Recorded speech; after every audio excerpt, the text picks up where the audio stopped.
So I really think that this particular class, by the way, this is about spiritual gifts. We're going to start it today. It's going to run for about 9 weeks, and I think this is an extremely important topic, just generally for the Christian life, but it's especially important in light of the fact that we have an opportunity here at Northside because of current events and because of the life of this church to kind of hit the reset button as a church in the best of ways. To kind of re-look at who we are as a church and what we're doing to make sure that we're being effective in what our mission is. You know, when Tim was here, the interim minister, he spent a lot of time talking to you about our vision. And we've been emphasizing that every week, that Northside exists to love each other. That's the second one, right?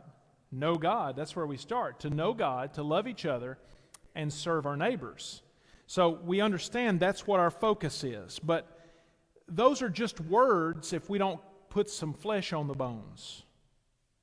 So how do we actually implement that to be a church that really is focused on that mission and effective for that mission? Well, there's a lot of moving pieces that are happening behind the scenes with leadership to begin building a mechanism as a church where we can move forward, hopefully really kind of launching at the beginning of the new year to make that happen. So I appreciate your patience and grace with us as we're working toward that. We'll be saying more about it in weeks to come. But a piece of the puzzle is everybody doing their part for the working of the body. You know, this language throughout Scripture that is often used about the nature of the church is that we are the body of Christ. That the way in which Christ is working on the planet today is through His people. Well, the body will only be effective if every member, every part of the body is doing its part, the part it was designed to do. Now, a lot of times the reason the church is not more effective than we are is because people don't know what their part is. Or they're doing somebody else's part. They're not really they haven't found what they were made to do. As I mentioned a few weeks ago, you know, if you're in a tragic accident, you could use your feet to do the work of your hands. You can do that, but it's not going to be nearly as effective as if your hands are doing the work they were designed to do and your feet are doing the work they're designed to do. And so that's one of the things we're going to be looking at in this class time together, is we're going to be exploring the fact that every part is made to do its part, spiritual gifts. So we're going to talk about unwrapping your spiritual gift. Now, I don't know if you've been a part of a spiritual gift class before or not, but I don't want you to think in any way that this is going to be like a guilt trip or a burdensome thing. The way that we're going to approach spiritual gifts in this class, my hope is you're going to feel liberated. You're going to feel empowered like you've never felt empowered before. That God made you the way He made you, the way He meant to make you. And He has given you a gift that whenever you unwrap it and you realize what it is and you use it, you're going to find a greater level of purpose for why you're on this planet than you've ever found before. It'll not only impact your involvement in the church, it will impact the way that you see yourself in your interaction with other people, and it will even perhaps, if you understand spiritual gifting, it can help you in your job, in your career as well, to understand how that you are made and the way that you should interact with others around you. So we're going to dive right in. The particular book that we're using as somewhat of the basis for this class is called Discover Your God-Given Gifts by Don and Katie Fortune. You can purchase this online on Amazon if you'd like to. We sent out an email with a link to it. Some of you I know have already purchased the book. You don't have to purchase the book. I would highly suggest that you do and read along and work through the book as we go through it together in the class. It's not essential, but it would be suggested. Now, there's a lot of ways we could approach this material. Others that I know that have done it have taken 13 weeks to do it. But the way I'm going to do it is I'm going to basically introduce you to the material this morning by compressing and exploring basically the content of the first 6 chapters this morning. So the first 6 chapters, it'll be an introduction, and then we're going to look at the 7 spiritual gifts. We'll take a week each for each one of the spiritual gifts that we're going to introduce this morning. And then we'll have a final week to wrap up, or maybe 2 weeks, but probably a week to wrap up, and that'll round us out. Okay, so let's dive right in to the idea of motivational gifts. So here's the book. What are spiritual gifts? Now, when we think about spiritual gifts, the place I'd like to start is in 1 Peter chapter 4 and verse number 10. Here's what it says. God has given each of you a gift. Soak that in for a minute. No exceptions. God has given each of you a gift. From His great variety of spiritual gifts, God has a lot, the treasure trove of heaven, and all of the gifts and abilities that He has.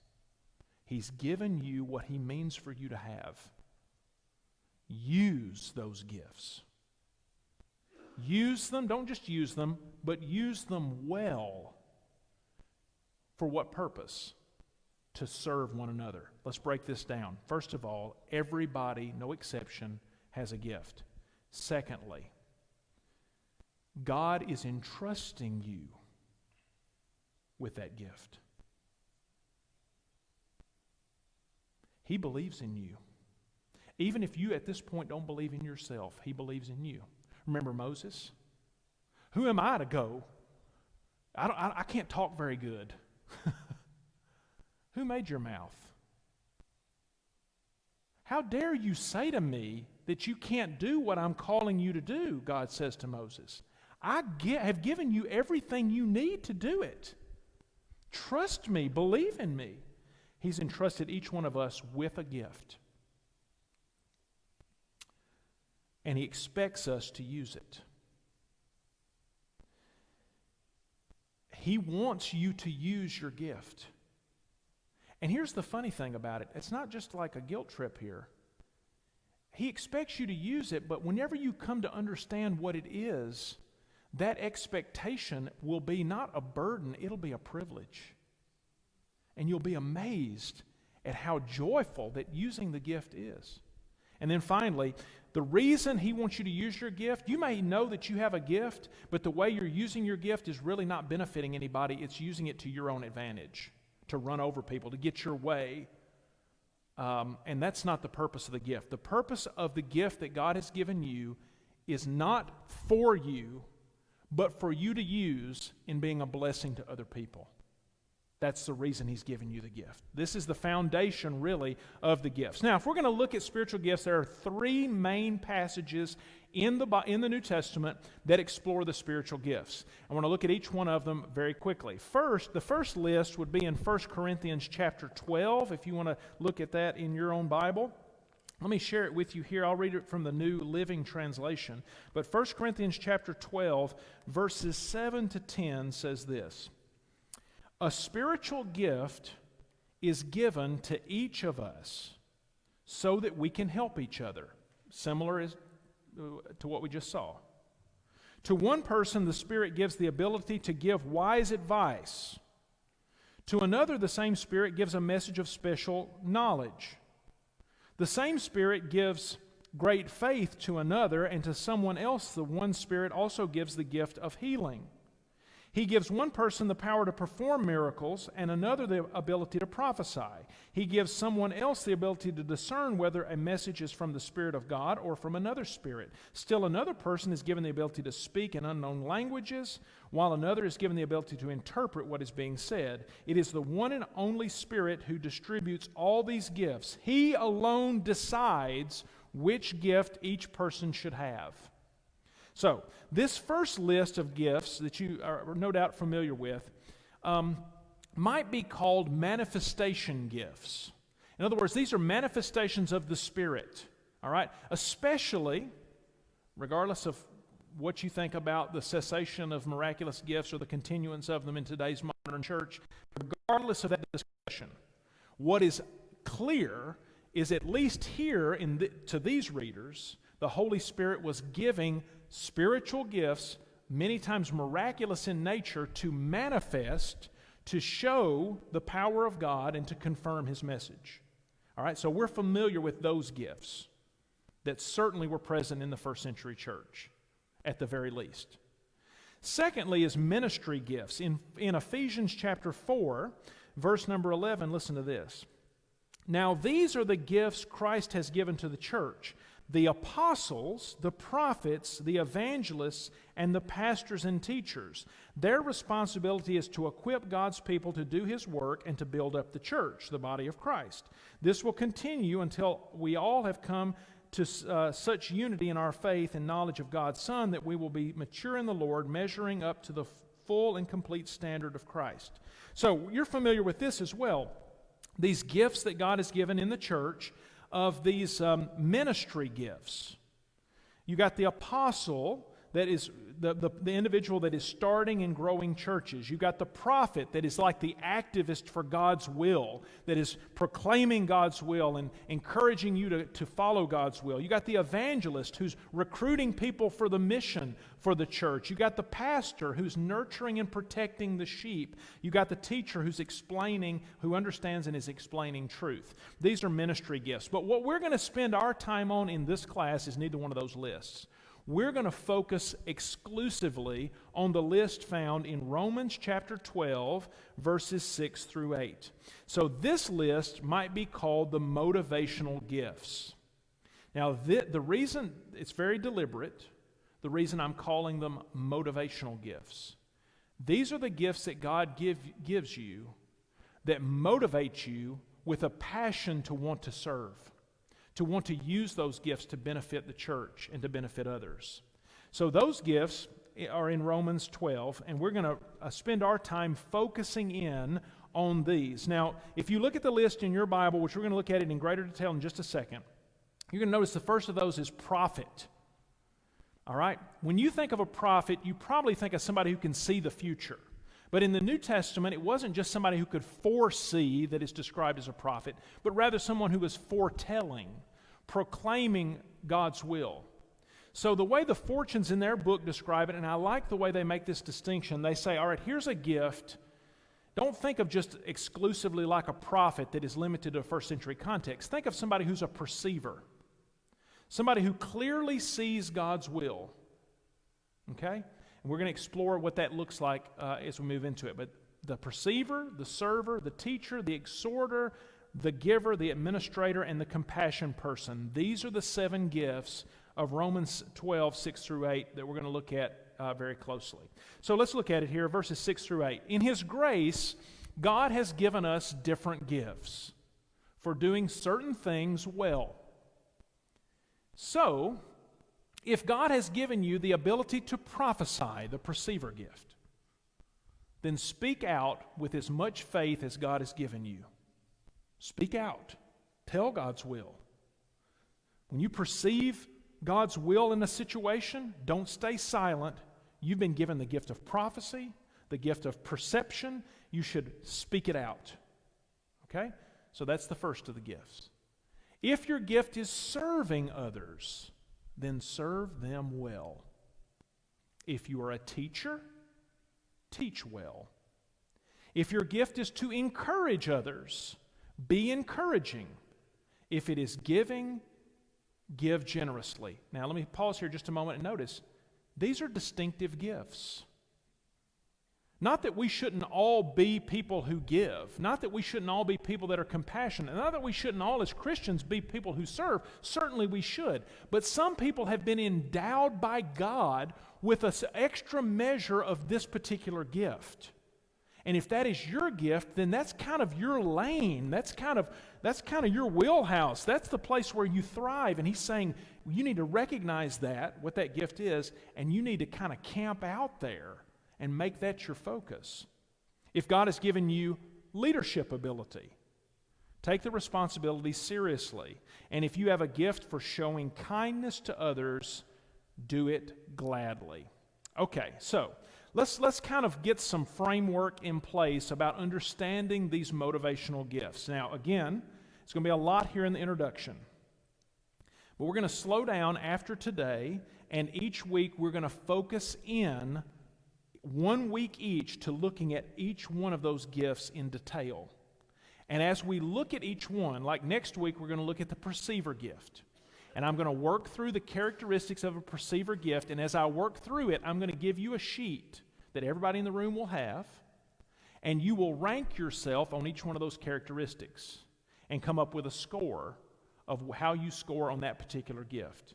And we'll do that each week, and then at the end, we'll tabulate what your results are for all 7 gifts, and you'll be able to see where you rank the highest, what your primary gift is, and you'll be able to see what your secondary gift is, and you'll be able to see where you're not gifted in other areas. And that's okay, because God made us all the way He made us and expects us to use the gift that He has determined to give us.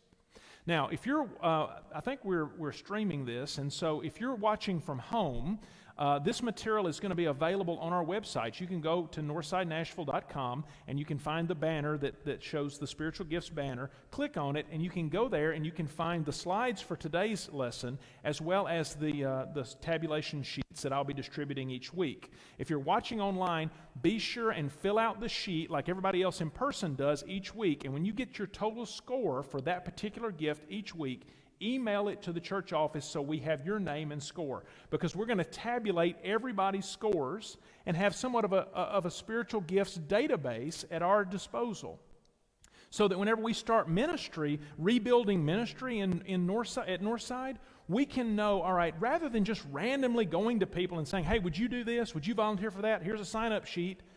And you feel guilty and it's like, okay, somebody's got to do it, and you sign up. Sometimes we need to step up, even if it's not our gift, okay? Sometimes we need to. We all need to. But if you know what your gift is, then we as ministry leaders can go to the database and say, all right, I need a teacher.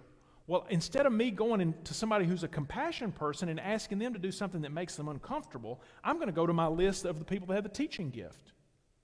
Or rather than wasting, rather than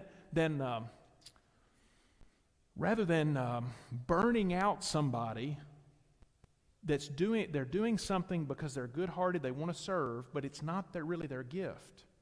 You see, we burn people out in the church because we ask people to do things that they're really not made to do sometimes. So you see, it's going to be a much better way for the body to function. This is totally scriptural. The body functions better when each part is doing its part, the part it was made to do. And so that's what the motivational gifts are all about. So a motivational gift is essentially this list in Romans 12. These are gifts that God has built into you. Now, whenever you think about the manifestation gifts, you think in terms of the Holy Spirit is gifting that to a believer. Or you think about the ministry gifts. These are gifts the Holy Spirit is giving to believers. When you think about the motivational gifts, this is more like the way you were born. It's kind of like your personality. It's like your DNA. It's like from the time this is common grace kind of stuff. This is whenever God initially made you a living soul. He designed you and would weave into your DNA and into your personality certain certain dispositions, certain gifts that are just who you are. And they provide you motivation. They provide you passion. You see, I think a much better approach, like in a church, whenever you got a new member that comes to a church. Here's the old way.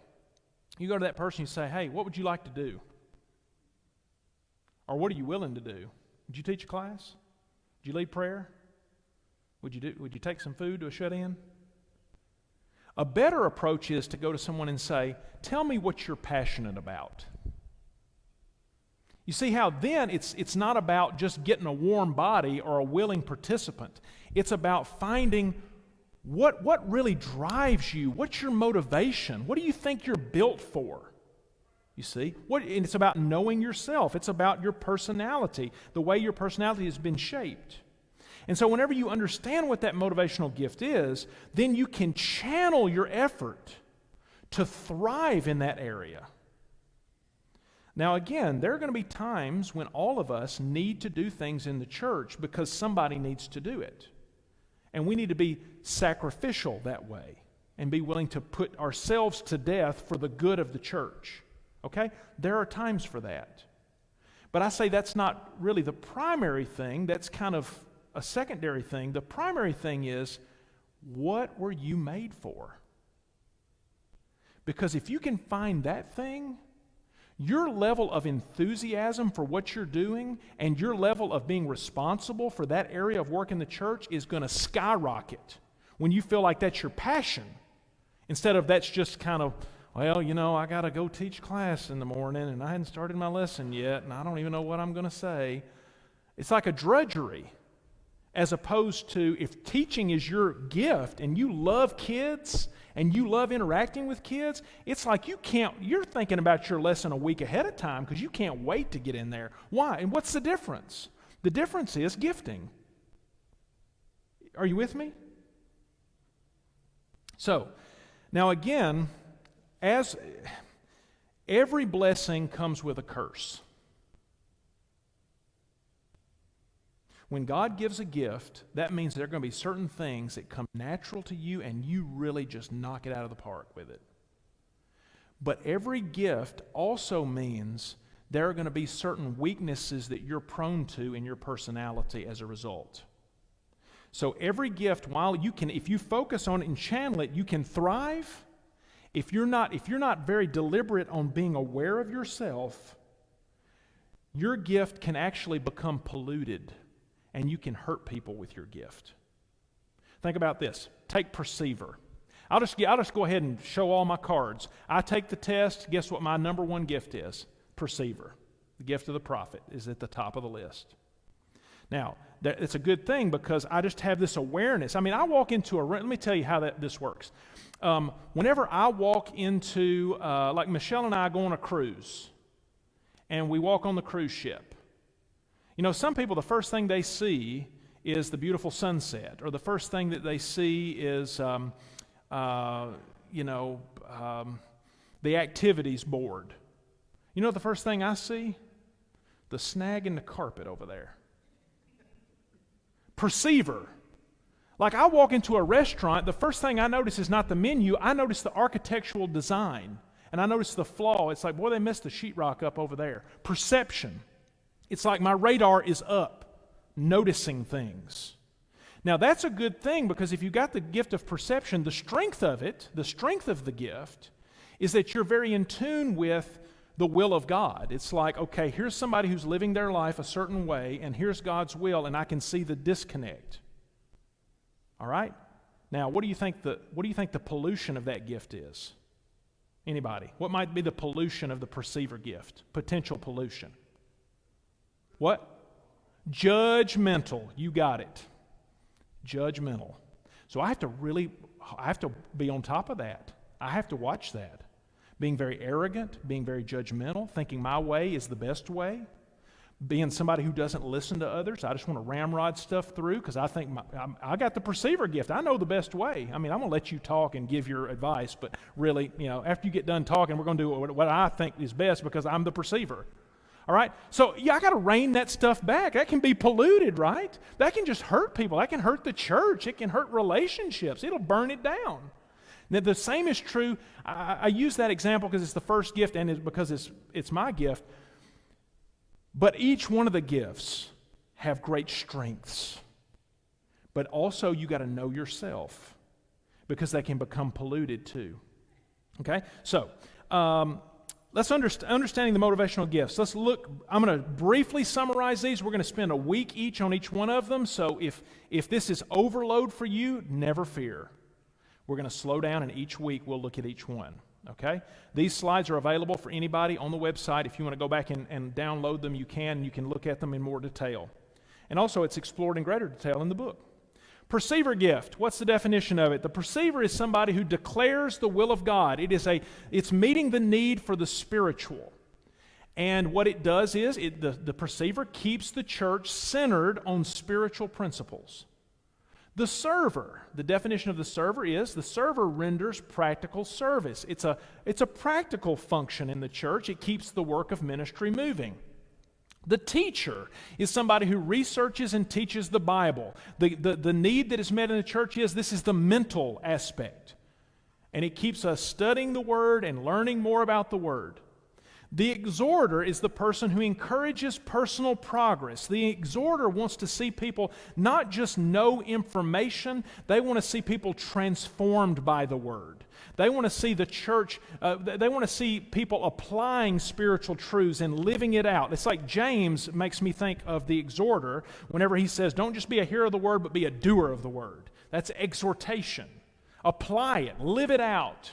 And that's a psychological need that is being met. The giver is somebody who shares material assistance. It's a material need that is being met in the church that keeps specific needs being met. So the giver is somebody who's going to be very generous. They're going to contribute a lot. They're going to, if there's a need in the church, the other person's going to step up and sacrificially, just want to give. They just want to see things happen and they want to give toward it. The administrator gives leadership and direction. It's the functional need of the church, keeps us organized and increases our vision. And then finally, the compassion person is the emotional support of the church. This is the person that is meeting the emotional needs in the church, keeps us in right attitudes and relationships with one another. So in a nutshell, just a quick overview, those are the 7 motivational gifts from Romans 12. Now let's look at some key points. First of all, the gift that you have, whichever one of these that is your primary one, and by the way, we'll look at this in a minute, you might have more than one. You can have 2 that almost are right at the top. But whatever your primary gift is, it will color everything else you see. So you got to be aware of that. If you've got the serving gift, sometimes I've got a friend who absolutely has the serving gift. And you know what his constant concern is in the church? He's like, I don't understand why every time we come in this building, we're studying. It's like Sunday mornings, Bible class, sermon, Sunday night, Wednesday night. It's always study. When are we going to go do something? If you've got the serving gift, you've probably had those thoughts. All right? So what can happen is you can begin to see everything through the lens of the serving gift. And you can kind of overgeneralize, perhaps. So just got to be aware of that your gift will often, it's the lens through which you're going to see life. Secondly, your gift provides only one perspective of the whole. You've got to realize that. That's what the example I just gave maybe doesn't take into account. There's the old story about the elephant and the blind men, right? That's been overused for a lot of different purposes. But the story goes, you got these 10 blind men, for example, that they go up to, one guy feels the side of the elephant and he thinks it's a wall. One guy feels the foot and he thinks it's a tree trunk. One guy feels the tail and he thinks it's a broom or something. All right, and so all of them are seeing this elephant through the lens of their own perception of the part that they're encountering. And in the church, we need everybody to be able to have a clear picture of the function of the church. Because some of us see certain things better than others do. And I don't need to expect that you see things the way that I see them, and you shouldn't expect the other either. We shouldn't put that expectation on one another. We need to value that everybody has different gifts, and every part is needed. Churches get inbred whenever a church becomes monolithic or becomes one-dimensional, where everybody in the church thinks everybody ought to be a teacher. And then what happens is you run off all your compassion people. You run off all your servers. And you say, why can't we get anybody to volunteer? We got all these teachers, we can't get anybody to volunteer.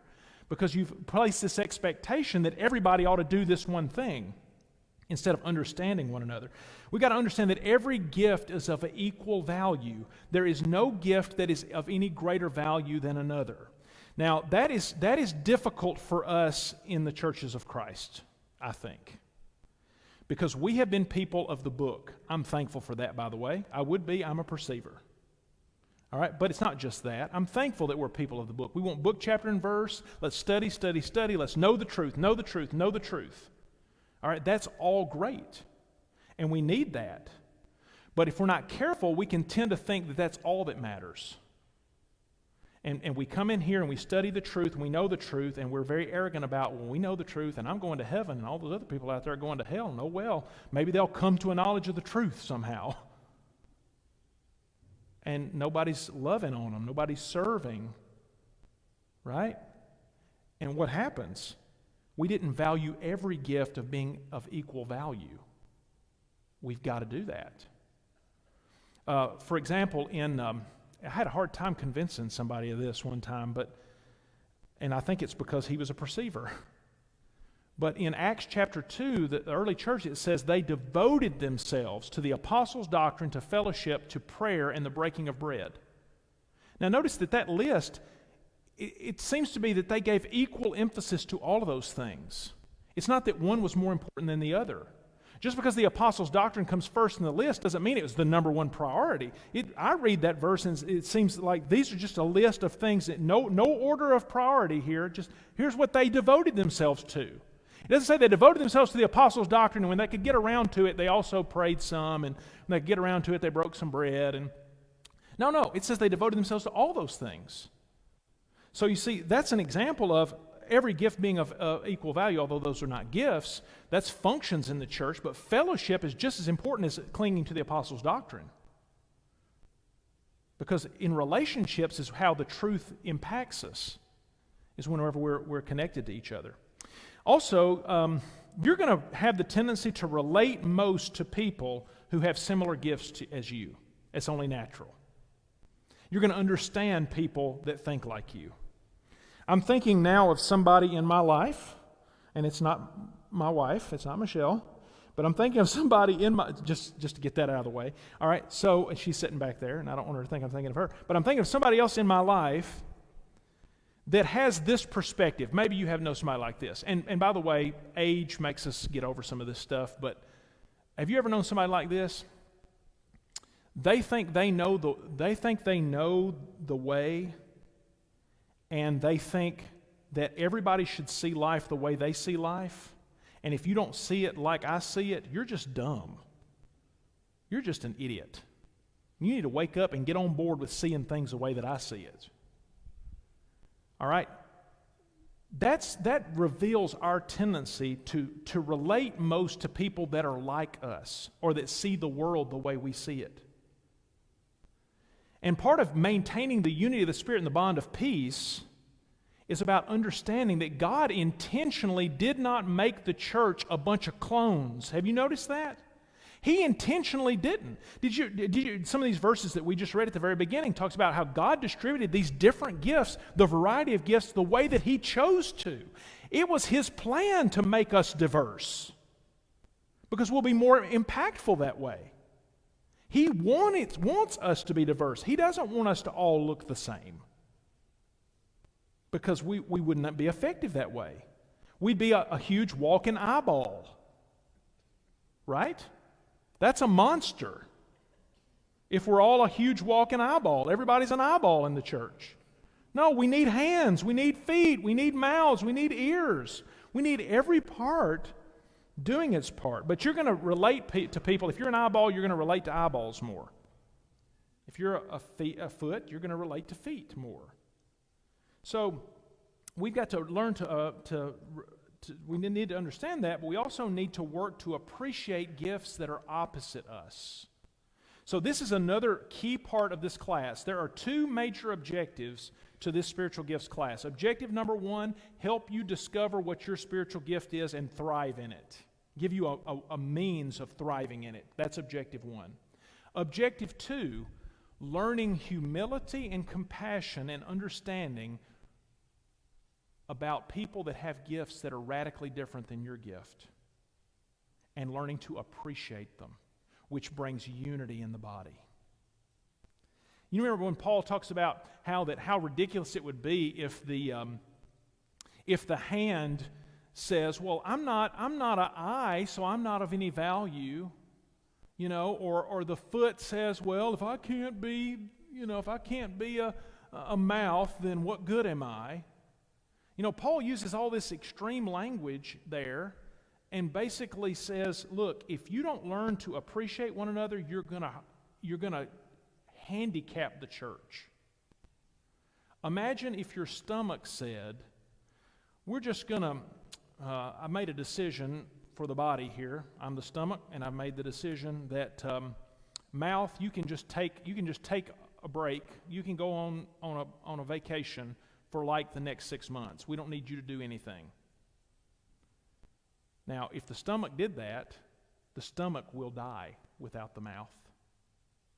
So we have to learn to appreciate all of these opposite gifts. So to help us do that, I want you to look at this chart here. So I got the 7 gifts, and I'm to all credit where credit is due. I'm getting this chart from their book. I've just reproduced it here on a PowerPoint slide. But here you've got all 7 gifts.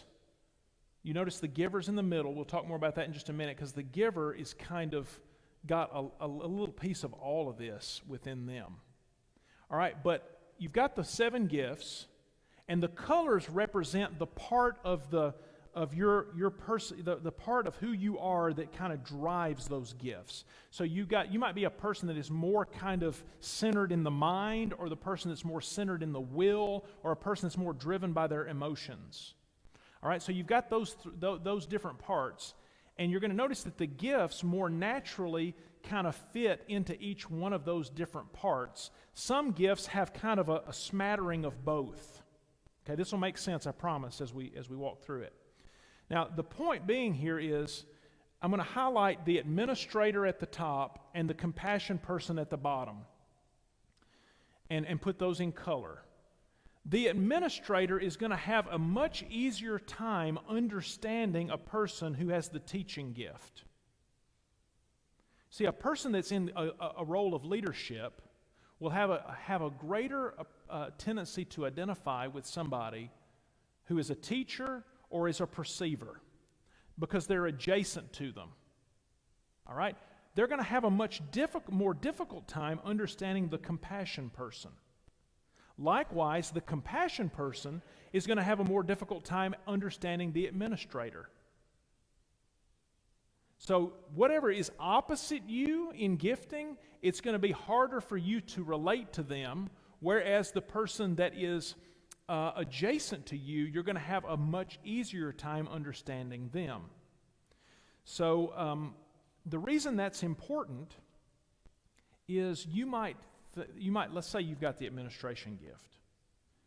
It's like you're going to probably get along with and understand real easily with minimal effort somebody who's a teacher or somebody who's a perceiver.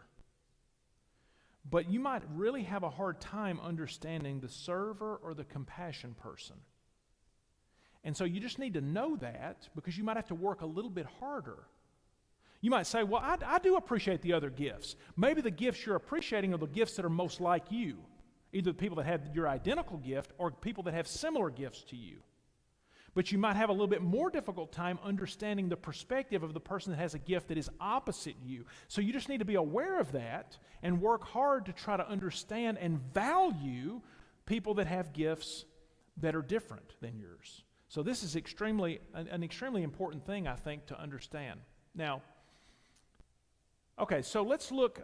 The gifts that we looked at were here in Romans 12, beginning at verse 6. But before we got to that list of gifts, notice the way Paul introduces the gifts. This is back in verses 4 and 5 of Romans 12. Just as our bodies have many parts, and each part has a special function, so it is with Christ's body. We are many parts of one body. Now, you see what he's saying here? He's saying, look, in the church, not everybody looks the same. Not everybody has the same gift. But it's a body, and we need every part functioning. We're all diverse in the parts that we are, but we're one body, church. We're one body. And we all belong to each other. You see, I belong to you and you belong to me. So I need you and you need me. The perceiver needs the compassion person. The compassion person needs the administrator. We need each other, and we have to learn to really love and appreciate what each brings to the table. In 1 Peter 4:11, he speaks of it in terms of two different categories of gifts. Basically, all the motivational gifts that we've looked at, you're going to see in just a moment, can be categorized into two big categories. We see here from 1 Peter 4:11, either speaking gifts or serving gifts.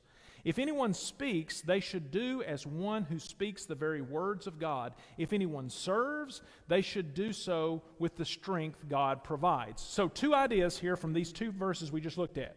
First, Romans 12:4 and 5. The image is the gifts are like the body, parts of the body. You follow me? The gifts are like parts of the body. That's the first idea. Secondly, in the body, you've got two primary categories: speaking gifts and serving gifts. Now, if we take those two ideas and we put them together and understand the 7 gifts, you essentially have this kind of concept. Think about a human body. With the human body, we can divide the human body at the shoulders with that dotted line, and all of the gifts from the shoulders up might be categorized as speaking gifts. All of the gifts from the dotted line down are more serving gifts. Think about it. The teacher, it's more a cerebral thing, right? It's more about the mind. The teacher is the mind of the body in the church. The perceiver is the eyes of the church. The exhorter is the mouth of the church. The administrator is the shoulders of the church. They carry a lot of weight. Then we move down. The compassion person, that's the heart of the church. The giver, the arms of the church. The server, the hands of the church. Now, what do you think would happen in a church where we overemphasize the value of the speaking gifts to the detriment of the serving gifts? What do you think would happen if you had a church full of teachers and perceivers and administrators and nobody really appreciated or was doing the work of being the heart of the church or being the hands of the church? Now again, every Christian needs to be in some way contributing in a global way to all of these kinds of things. It's not like, well, you can't say, well, my gift is compassion, therefore I don't ever need to study my Bible. That's not what we're saying. We're not talking about just the Christian life and knowing the Word and being of service to people. We need to do all of that as individual Christians. What we're talking about is the gifting where certain people are given a special gift. Like, let's talk about generosity for a second. Let's talk about the giver. Should we all give according to the way we've been prospered? Yeah. I don't care whether you're a teacher, a perceiver, or what. We're all commanded to do that, encouraged to do that, should want to do that. But have you ever known somebody that just seemed to have a special gift when it comes to unbelievable generosity? I have known several people that are that way.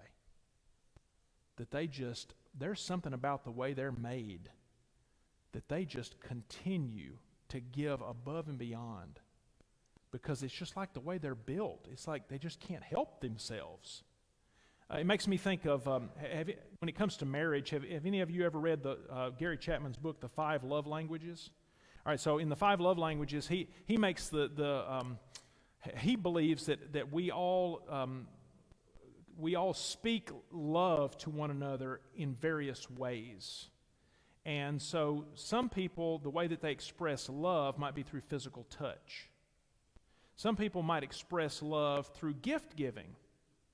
And that's just the way that they are. All right, so if you're a person that really your love language, now I'm kind of getting far afield from gifts here, but I'm trying to illustrate. So let's say that your love language is physical touch or is quality time, maybe is your top love language. then you don't really care much about, you don't ever cross your mind really to give a lot of gifts to people. And when somebody gives a gift to you, you're thankful, but it doesn't really impact you emotionally the way it would if your love language was gift giving. Because that's just the way you're built. That's the way you perceive life. Well, in the same way, in the church, you've got some people that are just built for this giving gift. And they're just made that way. And those people are a blessing to the church. Not everybody needs to give. Everybody should give sacrificially. But some people have an especial gifting when it comes to that. So maybe that kind of helps make sense a little bit of the gifts. So let me kind of wrap up and then maybe take any comments or questions if we have maybe 5 minutes. I'm not sure that we will. I'm sorry. But it's a lot to cover for one class. But this is really, I think, a helpful thing to understand. So let me back this up. I know you're all reading that, so let me back that up and go over that in just a second. So this is a good illustration of why we need to understand one another's gifts. If you need to go get your kiddos, you can feel free to do that. This is why we need to understand in the church, for the church to function well, understand gifts and appreciate one another's gifts. Listen to this. This is from, some of you will know the name Flavel Yakeley Jr. He's in the Fellowship of the Church of Christ. He's done tremendous research during his lifetime about why churches do what they do and why churches grow when they grow. And listen to what he says. He says, in all of his years, he has found that, well, let me ask you the question. When you've seen a church split happen, why do church splits happen? A lot of reasons why, right? More times than not, he says, and I've seen it too, maybe you would disagree, more times than not, when I've seen a church split happen, it really, when it comes out, people will say it was over a doctrinal issue, but most of the time it's not. Most of the time it's over personalities. People are not getting along because they don't understand one another. See, this is really important stuff. So he says, most church splits happen because of personality differences. The real reason for division was that people with different personalities were unable to work together, but they'll find some doctrinal argument to justify it. But really, it wasn't about the doctrine. It was that you didn't understand one another, you couldn't get along with each other.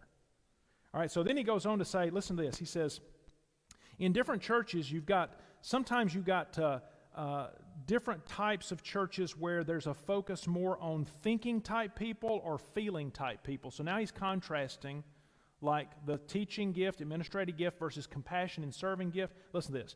In one city, I did congregational assessments for 3 different churches. One had a big overrepresentation of thinkers and an underrepresentation of feelers. So if we go back to this chart, you see he's saying they were top-heavy on this chart. They had an overrepresentation of thinkers and underrepresentation of feelers. A few miles away was a feeler-type church that had very few thinkers. Now get this. The thinker church did not like the feeler church. They thought that the feelers were a bunch of liberals. The feeler church didn't like the thinker church. They thought that the thinkers were a bunch of narrow-minded legalists. And there was an inner city ministry that had so many sensing-type members that they thought the other churches ought to stop fighting with each other and do something practical like feed the hungry or provide shelter for the homeless. Now, do you see what happens? Whenever we elevate certain gifts over others, what we end up doing is creating a culture in a local church where certain gifts are valued and it's unspoken, but it's felt. And then what happens is, over decades of time, you start to thin the herd and weed out people that have certain gifts, and before long you look and you've got an inbred church that is only emphasizing certain gifts. And then we look up and we say, why can't we ever seem to break this barrier of 100 people or 200 people or 300 people? We just keep hitting that glass ceiling. Well, maybe it's because we only have a certain part of the gifting of the body. Why can't this church ever grow? Well, maybe we cut ourselves off at the knees. And we're just standing in spot. We got a few hands working. We got a lot of big head. But we got no legs and no feet. Or you're a church that's like all feet and legs running around doing everything, and you're doing everything and believing anything, and you don't have any convictions, you don't have any truth because you didn't have any perceivers in the room, you didn't have any teachers in the room. Do you see how it's important to recognize all these gifts and to make sure that we're thriving in each one of them? Okay, I got to get to this last slide real quick, and then we'll be done. So, this last one here. Okay, some key points. We're all endowed with enough of each gift to operate in some degree. Okay? Everybody has at least a smidgen of each one of the gifts. So you can function, even if you're really, your primary gift is perception, and you really don't have the compassion gift, God has been gracious to you to give you enough of the compassion gift that you can at least be compassionate to people and not just be a jerk. You can be. You really can be. Now, it may not be your gift, and it may take a lot of work for you, but He's given you enough. Secondly, and this is really important. Don't leave without getting this. Just because it's not your primary gift doesn't mean you ignore needs. This is one of the downfalls of doing a spiritual gifts class, is because when we get out of this, I don't want anybody leaving and saying, well, I don't have to sign up to help go serve food to those widows because my gift is perception. And I know nobody else is doing it, but you know what? I'm off the hook. All right? It doesn't mean that you walk past people like the priest or the Levi on the road. You don't walk past them and say, I got to go to the temple because I'm a teacher. And meanwhile, there's a guy in the ditch. That's not what we're talking about here. Everybody has, though, a primary gift, and many of us have secondary gifts, and the secondary gift will often color the primary gift. Now, what really gets interesting is there are some people, this doesn't happen a whole lot, but it does happen.